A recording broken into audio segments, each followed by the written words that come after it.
Today is the day that I start rebuilding an AYC pump ready to go in my Evo.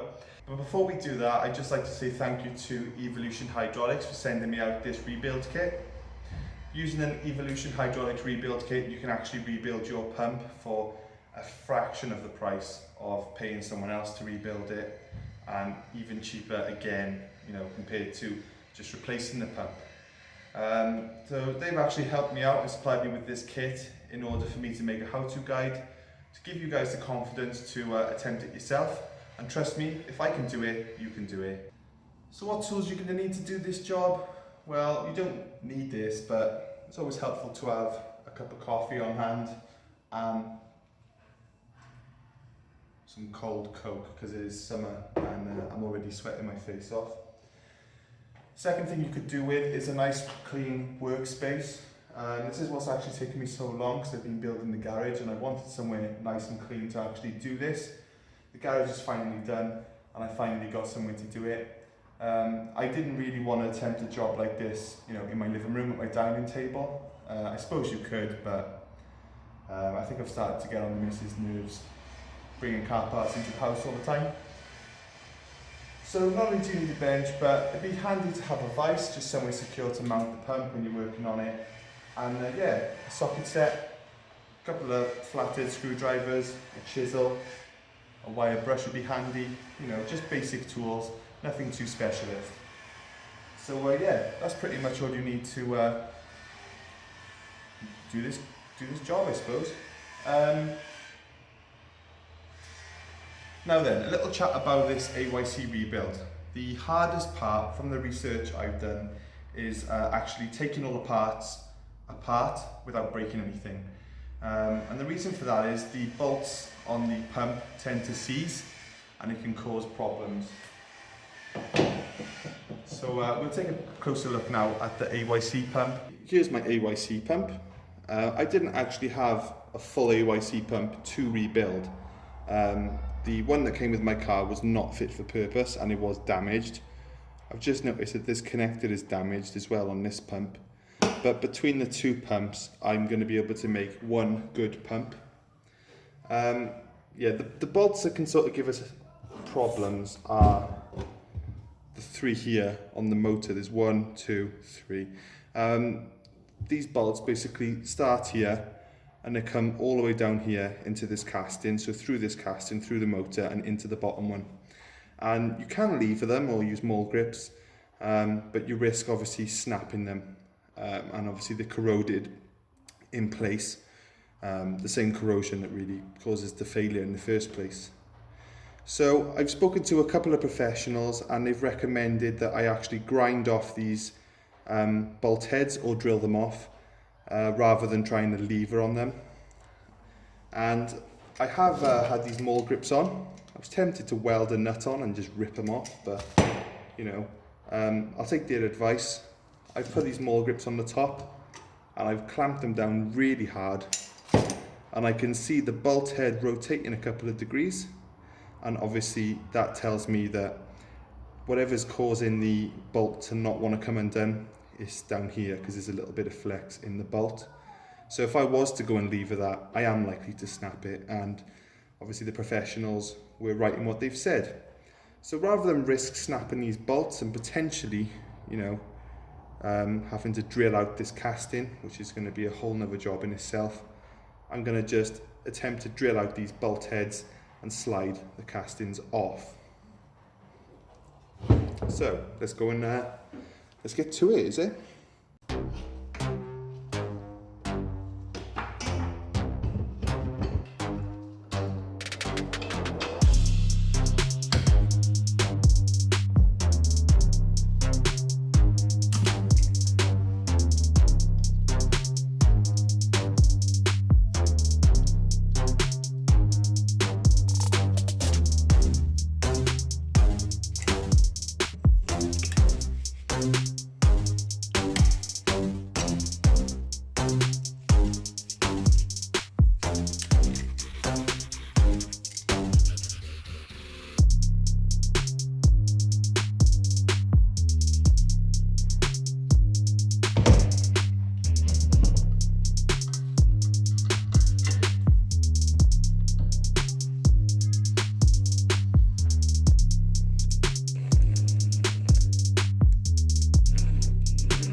1 hour later.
So I grounded off the bolt heads. As you can see here, I've been taking very good care not to weaken the metal or to grind the motor itself. Although it is shiny, I have barely affected the thickness of the metal at all. And I can already see that the tension has been removed off the motor. So now I'm going to basically just try and separate the motor gently from the casting.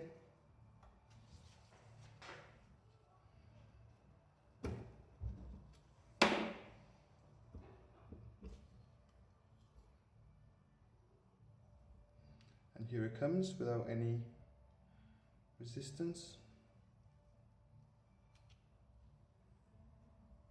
It just unplugs with the spade connector. So the motor looks like it's in alright condition on the inside. And this casting doesn't look too bad internally. Now I'm going to remove the two bolts holding this casting to the lower casting, and they're here. I don't think these will be seized. Now, by being gentle, keeping very, very square in my pressure on that bolt, even the slightest angle, you're just gonna round that bolt. But yeah, being very square, I've managed to break them both without too much trouble. The only thing was this sort of brass spade connector would need replacing now, because it has sort of twisted when I was undoing the bolt. It's not in bad condition actually, that one.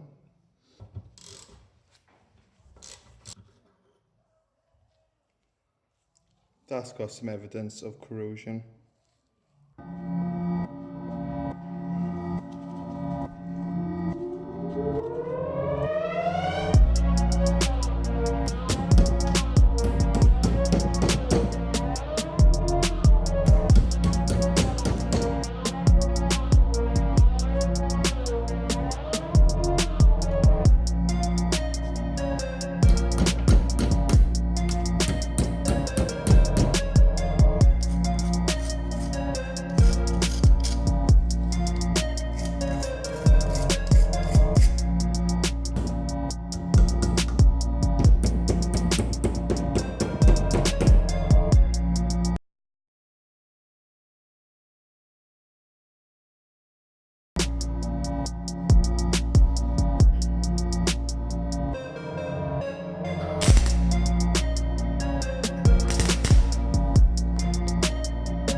Look at the state of that. No wonder these pumps fail. Now what happens is, this is simply just a sealing face that seals against that and also against this. So as you can imagine, all this corrosion here, swelling up. Obviously it's a lot thicker than it should be. And when it does swell, it pushes these castings apart and causes all the problems we've been having. Now I have two of these to choose from. As I said, I bought a new pump and I also had parts from my old one. So I'm gonna pick and choose what parts I see to be in best condition. And then I'm gonna put them all back together. Now before I go any further, I'm gonna remove these 3 studs. They absolutely have to come out. So I have to get them out, it's whatever means necessary basically. And this is all the corrosion here. Can you see how it's like raised up at least 4 millimeters? And that's why there's so much tension on those bolts and I just absolutely could not get them undone. It's because of all this swelling, and that's what causes the pump to actually lose pressure.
If you want to test your motor, it's quite simple. All you have to do is basically earth it and provide a 12-volt feed. So I have a battery here and I'm going to basically hold the casing on the earth and I'm going to provide a 12-volt feed to this stem here.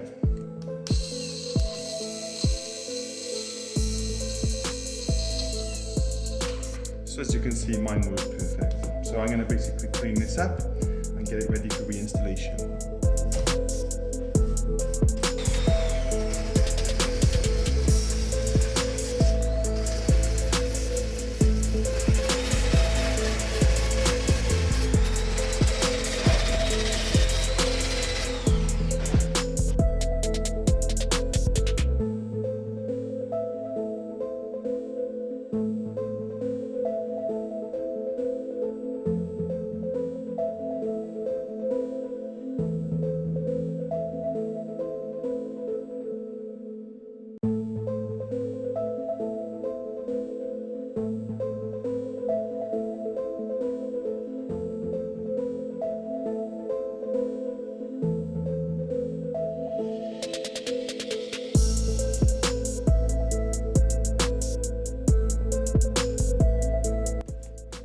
It's really important that we get this surface as flat as possible.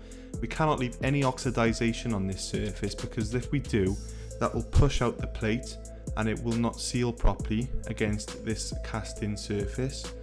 So also the center ring, we want to leave that. We do not want to be scratching that Try and keep it in as good condition as possible and remove all the oxidization from the outer circle, as you can see I'm doing in this clip.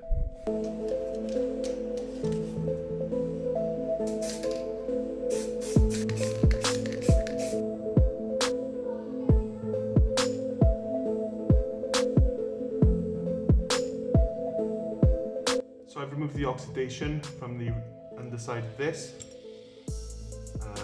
I've also painted it up, painted this up nice, painted up the pipes as well. And if I turn it over, we can see here that all the oxidation has been removed. So I'm just going to, basically I'm going to start the reassembly process now. I'm going to go through everything, make sure it's all as clean as absolutely possible. And when I'm happy, we'll start putting it back together. So what I've got is a flashlight, and I'm just putting my flashlight in these tubes, making sure that all is clean as possible from debris. I had cleaned it before, but I hadn't actually put a flashlight down and inspected every single orifice. And I found quite a lot of grit in some of them, so it's worth doing. I'm using brake cleaner on the end of a straw type thing, just to agitate it and then spray it all out. And it's coming out nicely. So yeah, basically at this point we're concentrating on getting things as clean as possible. So I'm going to get my replacement oil seal out of my Evolution Hydraulics rebuild kit. I don't know if this is compulsory, but I've seen it done online. Some people like to add a bit of grease to the seal just to help it go in.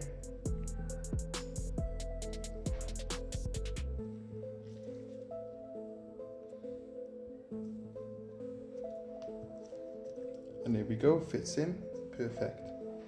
So once you're happy that this is surgically clean, you want to be putting the pump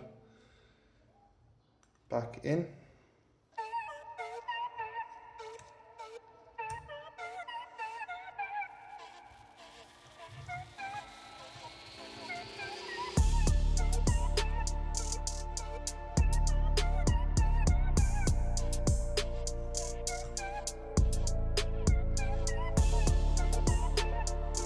Now there's 5 O-rings. We want to get one of the 2 large ones. Make sure it's nice and clean. And we want to put it in this recess here. I'm just going to put a little bit of oil on it, a little bit of grease, just to hold it in place. And it's a good practice generally with O-rings, because it keeps them in position. A bit of grease on this one.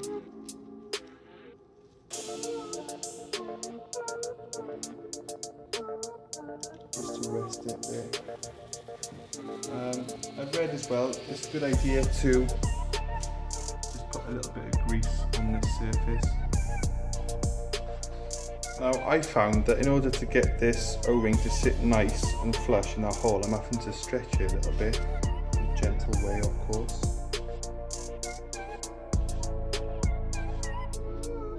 A little bit longer and it will sit in nice.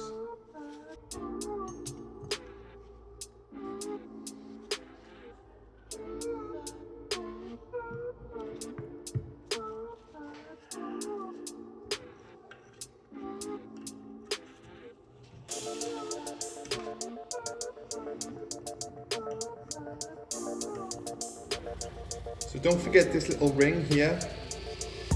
It's like a spring type ring, and I would imagine its purpose is to put a bit of tension on that oil seal. I actually forgot the first time, but yeah, never mind. Now then, it's just time to assemble it.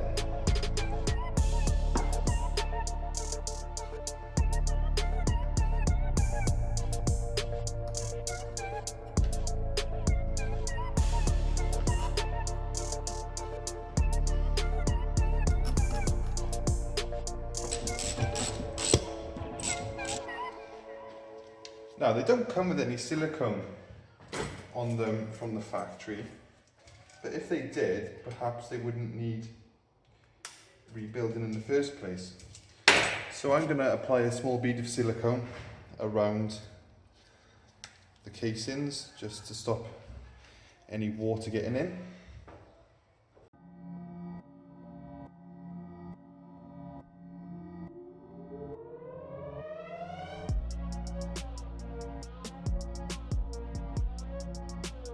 So the motor is assembled, there's a nice bead of silicone, and then we have another bead of silicone down the bottom. So as you know, when I ground away the housing or the casting so I could remove the old bolts, it hasn't actually affected the structure of the pump really. Obviously this bolt is now exposed, but the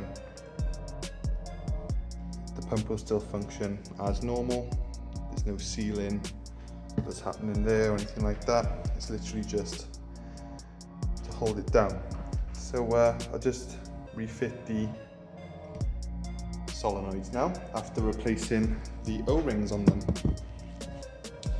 Now, something that the Evolution Hydraulics kit comes with again is replacement O-rings for your solenoids. So yeah, let's replace the O-rings and then slide the solenoids in.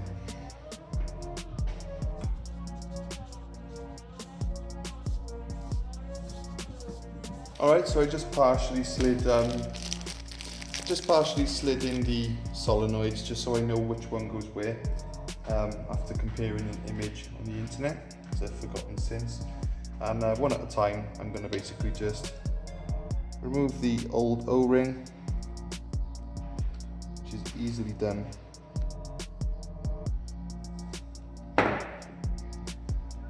And fit the new one. Now then, this little retention bracket is supposed to sit like this on the pump. And if you want that lined up, there's no way you can get that in safely. So what I do is slide it down like this, then rotate the solenoid, and then we can bolt it in like so.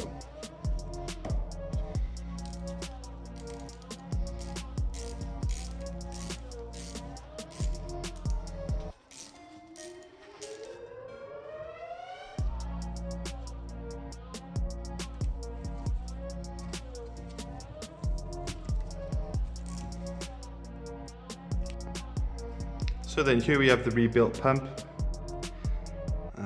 Yeah, and it's ready to go back on the car now. Is it going to win any beauty competitions? Probably not.